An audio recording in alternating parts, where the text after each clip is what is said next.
really delighted to introduce as our opening keynote speaker, Brianne Doura-Schawohl, who is a gambling policy expert from the US.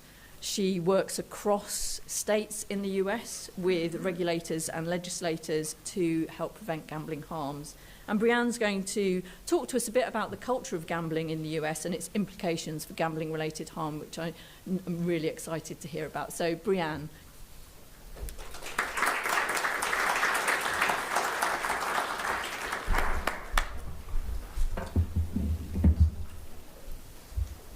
Thank you.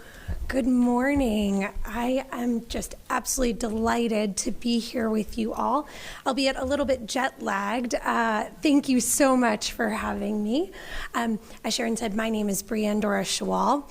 My work has centered largely in the U.S. I have covered more than 46 of our lovely states. This is inclusive, though, of Puerto Rico and Guam, and overextending into 31 countries. Now, before I get started, I'd like to just add a disclaimer that the language that I'm about to use within this presentation is reflective of the policies in the United States. I don't mean in any way to be disrespectful or disparaging of some of the language that I'm well aware that you all use here. Problem gambling, responsible gambling, those are terms that are very common within the policies that I work within in the domain. We are making strides every day to change that. I'm very much inspired by a lot of you and the work that you're doing here every day to make this issue person first. But I did want to say also that I do have some advertising and some potentially triggering images, so please ensure that you're taking care of yourself first. In no way do I want to have this be harmful of a presentation. Look, the reality of the United States is that gambling has been a part of our culture since its very inception. This is probably not uncommon for you all. Gambling was something that we actually used to fund our very country, down from the Revolutionary War to our very settlements. It's deeply ingrained as who we are as a people. But the interesting fact is that our very founder, our first president said, this is a vice which is productive of every possible evil. The irony, right, that something that we use to establish ourselves, it's ingrained in everything that we do, and our founding father saying, please, please stay away. And something happened to us just 6 short years ago. The gambling culture has changed. And also something that it tied itself to was something that we consider to be very important to us as well, sports. I liken it to that of another religion. We love our sports.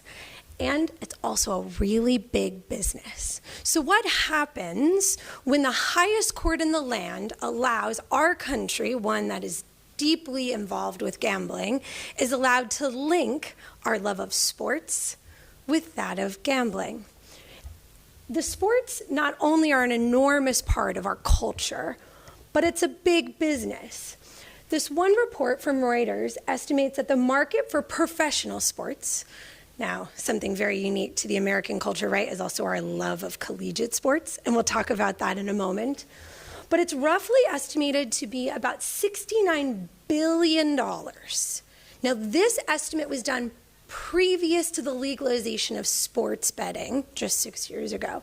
That's roughly 50% larger than that of all of Europe, the Middle East, and Africa combined. I would love to see what a report looks like in the estimates now that we have sports betting tied to this. And again, it's not just about the professional sports. Our nation is obsessed with college sports. In fact, it rivals the business prospects for the professional sports. It says here that the 13 largest athletic departments each bring in north of $100 million annually on kids' sports, right? The average college student is 18 to 22. Those that perform in college sports do sometimes have exceptions to stay in a year longer. This is a big, big business. and the gambling industry was happy to leverage it. So in 2018, something really monumental happened for us. Now, a lot of people will assume that when the Supreme Court said that sports betting was going to be allowed within the United States, this meant that a light switch was turned on, that all 50 states would instantaneously have sports betting. That actually wasn't the case. So what the Supreme Court allowed us to do, each state was allowed to decide for themselves, and each sovereign tribal nation, we have several hundred of them, could decide if they wanted to embark upon the legalization of sports betting. Now, to date, we have this. 6 short years and a country that was very interested in legalizing. Now, of course, a little bit of serendipity, unfortunate stars aligning, COVID, budget needs, sports betting seemed like an opportunity to fill coffers. At this current time, we have 38 states, DC, and Puerto Rico with some form of legalized sports betting. Some states allow it to happen in a capacity of mobile. Others require you to go into a physical casino or bookie location. But as you'll notice here, some of our largest states, particularly California and Texas, still have not embarked upon legalization. Interestingly enough, California put this on the ballot just 2 years ago, and it failed. It failed in massive, catastrophic ways. Why? Mainly predicated on concerns involving youth, as well as gambling-related harm.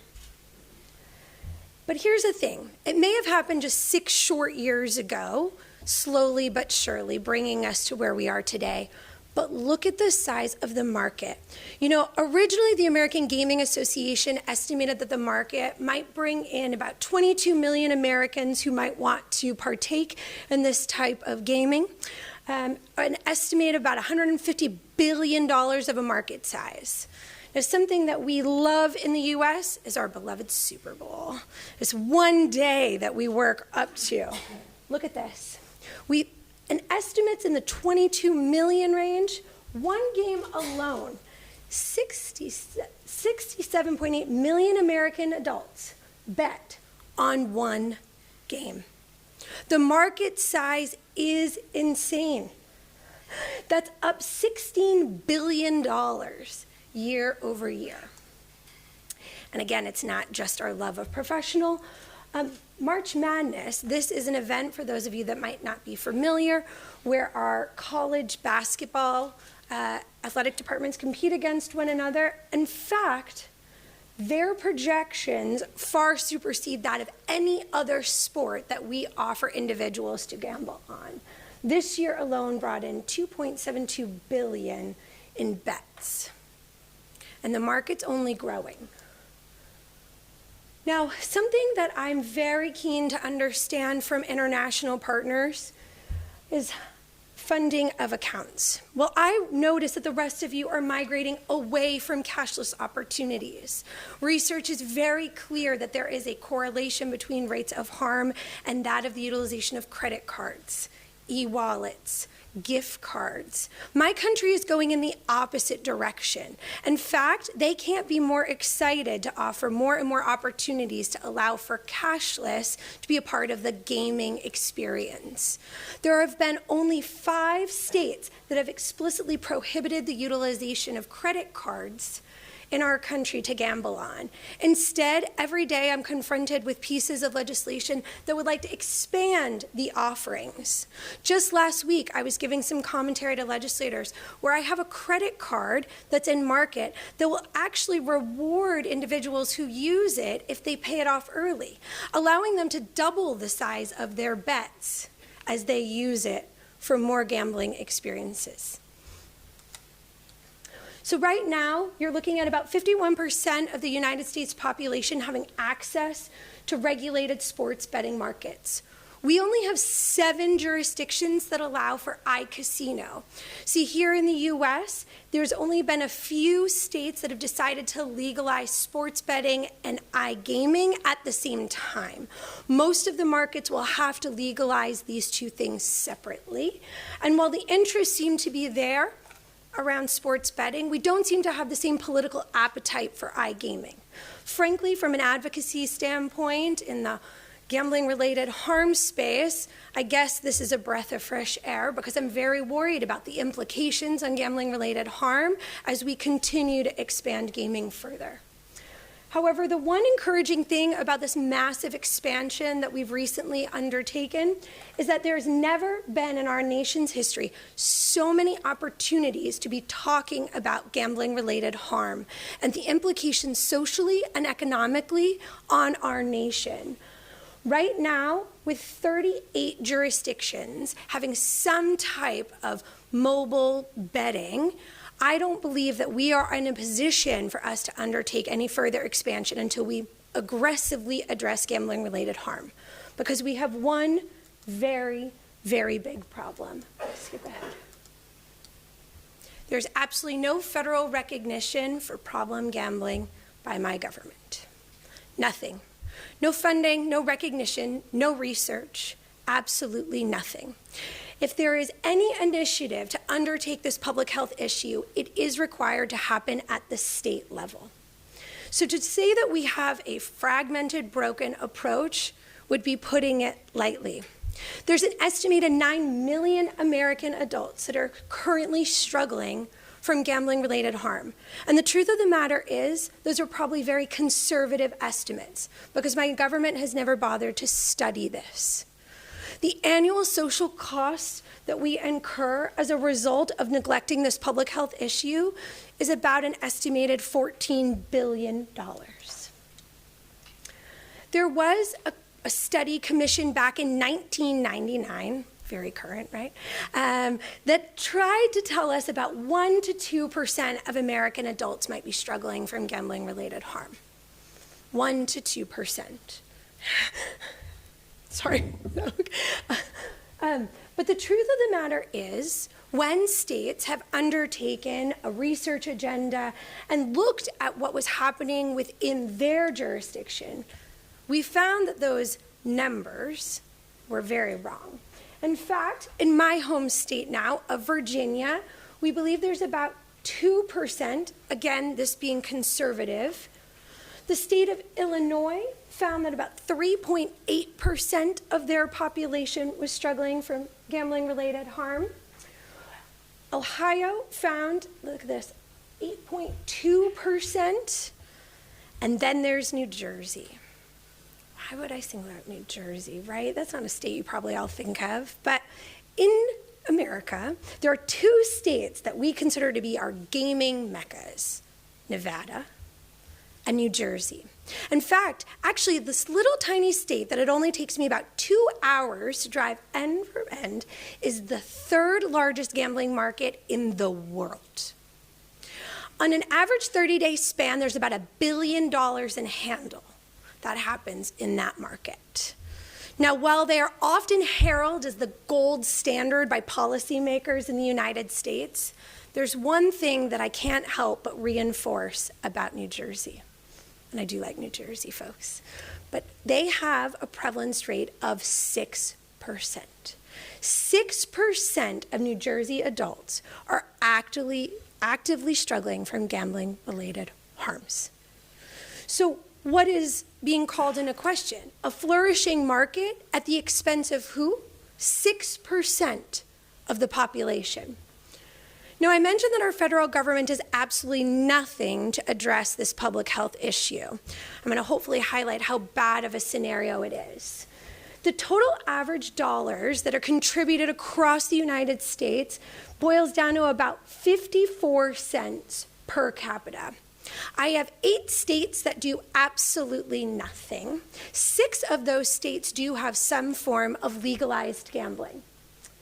The estimated annual social cost, when we look at it state by state, can be upwards of 300 to 500 million. I just put Virginia here as an example. To put this in further context about other public health issues and how much the U.S. has been more interested in pursuing a market than addressing the harms that come from it, when we compare what they are doing around gambling disorder to that of other public health issues like substance use disorders, Substance abuse was 338 times more funded than that of problem gambling, with a prevalence rate only 7 times greater. To say that the United States often like to be thought of as a global leader in addressing issues couldn't be floundering more as it relates to gambling-related harms. We're a nation that has so much to learn. And I'm very inspired by the work that I've seen here and in other countries. And I look forward to a day of learning from you all. Because if one thing is very clear, the US is completely misguided in our intents.